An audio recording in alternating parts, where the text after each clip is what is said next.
Hello, TJ Bellotti here again. Thanks for coming back. Multiply 7 times 24. The answer is 168. That's how many hours are in a week. What do you name each of those hours? What I mean by that is, how do you spend those 168 hours that you are given each week?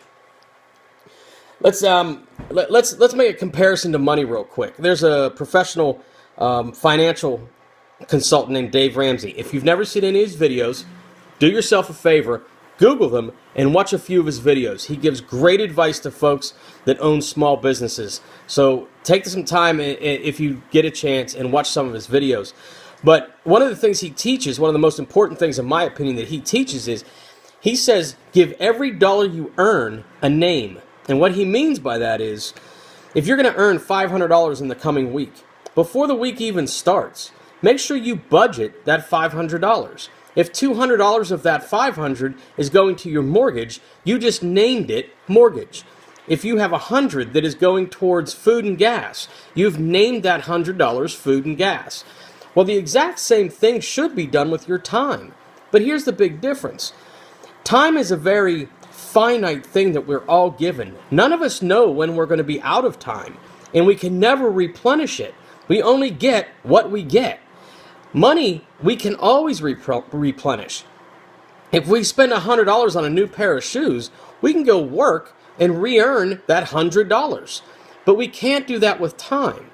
So one of the most important things we can do as young business owners, and actually any level of business owner, is to budget our time wisely. So we have 168 hours a week. Let's say you sleep 7 hours a day. That's 49 hours a week. And let's say you work 40 hours a week. That leaves you 79 hours a week that now needs budgeted. Now, the first 89 hours needed budgeted as well. But those are the two biggest blocks that we typically have. So with that in the last 79 hours, which by the way is enough time to work 2 new full-time jobs, just to put it in perspective.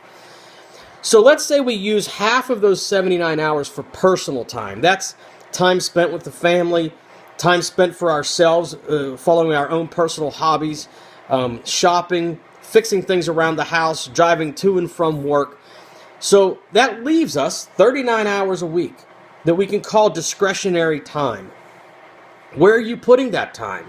Is it being spent on things that are helping you reach your business and personal goals? Or is it being spent on things that really don't have much consequence at all? For example, if we don't have a budget for our dollars, at the end of the week, the dollars have told us what they're going to do with themselves because we were much more emotional with our purchases. We may be walking through the store and decide, hey, that's a nice pair of shoes. There's $100 out of the pocket. But if at the beginning of the week you would have budgeted your money and said, I am only going to spend $50 this week on a pair of shoes, I bet you'd find a pair of shoes for $50. So the same thing is true of time.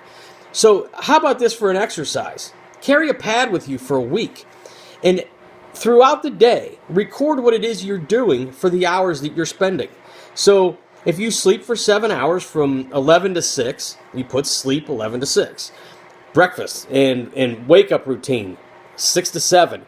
Maintain that record for the whole 7 days of the week. At the end of the week, analyze it and find out where it is that you're wasting time that could be so much better spent on things like pursuing your goals and increasing your business. I will guarantee you that you will find places that you are completely wasting time. You'll find places where you're wasting time that you didn't even realize how much time you were wasting. We have so much potential, each of us, in the number of hours that we have in a day. And the reason why I know that is people that are extremely successful, they have the same number of hours. They don't have any more hours than we do. They get 24 hours a day. They get 7 days a week. That's it. So if we learn to budget that time and start using it much more wisely, the same thing will happen with those parts of our lives that are affected by time as the ones that are affected by money in relationship to our money budgets. So record that time for a week. At the end of the week, analyze it. And in the second week, you tell every hour where it's going to be. You give every hour a name. Every single one of the 168 hours, you name that hour. And then follow it strictly. And then watch how much you accomplish that second week. Because it is amazing. Every time I've done this, it shocks me how much more I get done when I tell the hours what they are going to do for me.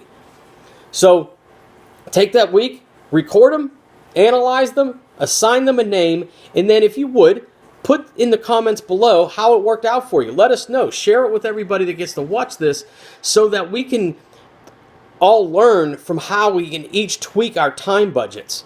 Don't forget to subscribe to the channel. Thanks so much, and we'll talk soon.